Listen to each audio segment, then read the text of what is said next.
Cette dame de 70 ans vivait dans sa vieille voiture qui était garée devant sa maison.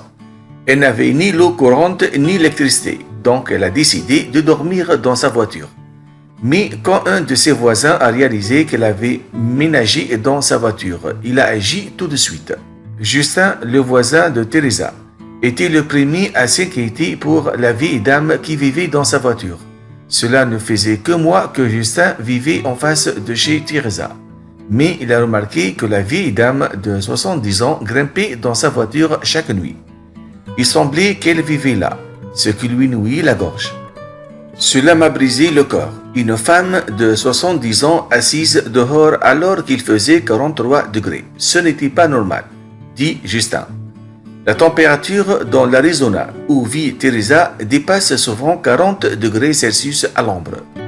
Je me suis dit que si c'était ma grand-mère ou ma mère, je n'aurais pas voulu qu'elle vive ainsi. Il fallait donc que je fasse quelque chose pour qu'elle puisse rentrer chez elle, raconte Justin.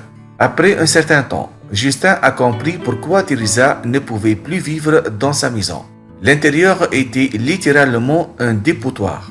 On aurait cru qu'une bombe avait explosé là-dedans.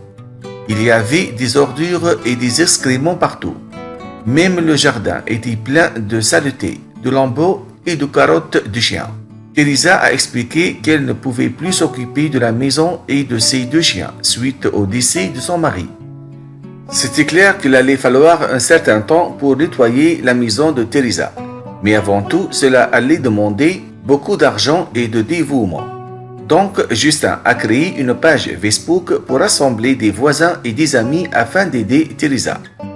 Cet acte de générosité ne s'est toutefois pas limité à la frontière de la ville, parce que très vite, des inconnus venus de tous les coins de l'Arizona ont commencé à se pointer devant la maison de Teresa. Certains ont donné de l'argent pour contribuer au projet, tandis que d'autres ont aidé à nettoyer. Des plombiers et des électriciens ont offert leurs services gratuitement. Teresa était extrêmement reconnaissante.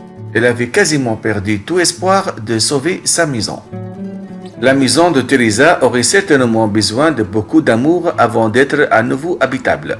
Mais grâce au travail que Justin et les nombreux volontaires ont entrepris, le futur semble très prometteur.